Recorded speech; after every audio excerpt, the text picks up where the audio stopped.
I'd like to tell you a tale of two patients. The first patient, his name is Michael, and he came to see me in my family practice about 3 years ago. He's a lawyer, works downtown, and he lives at home with his wife and 3 kids. He came to see me because he wanted a colonoscopy. A couple of his friends had had one, and he wanted one too. He ended up following through with the procedure, and he had a small polyp that was removed, and he went to work the next day.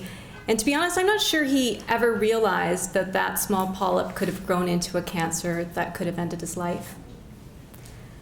The second patient I want to tell you about, his name was Jerry. He was admitted to the internal medicine service here at St. Michael's Hospital about a year ago. He was a retired mechanic. He lived alone, and he hadn't seen his doctor for years. His nephew brought him to the hospital because he'd been losing weight and had become quite frail. While he was admitted, he ended up having a colonoscopy, and sure enough, it detected a large colon cancer.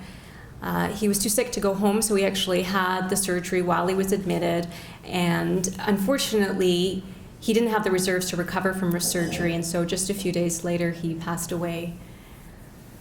If Jerry had had colon cancer screening 5 to 10 years earlier, like Michael, it probably would have saved his life.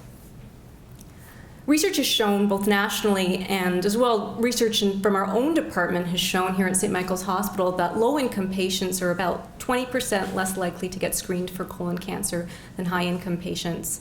And unfortunately, we don't really understand why that is, but more importantly, we don't know what to do about it. So our research will seek to first understand the problem and then test innovative approaches to closing that screening gap between the rich and the poor. We will start in our own practice of 35,000 patients. We will use data from our electronic medical record to understand how factors like ethnicity, language, sexual orientation, and disability relate to whether someone with low income gets screened. At the same time, we'll conduct an exploratory randomized trial in our practice, comparing 2 types of reminder systems to understand which method works best for low-income patients. We'll then conduct interviews with low-income patients to delve deeper into barriers for screening and understand how we might best be able to address these barriers. And finally, we'll integrate all that we've learned to design a customized solution to close that screening gap between the rich and the poor, and we'll test our approach using a large randomized trial at family practice sites across the province. So what if Jerry's family doctor had used our customized solution to improve screening rates for low-income patients? Well, maybe Jerry would have received a letter in the mail that had a simple but compelling graphic that illustrated the benefits of colon cancer screening. He might have thrown it away, but then maybe a couple of days later, a practice nurse called him and used customized messaging, customized language, and convinced him to follow through with that screening.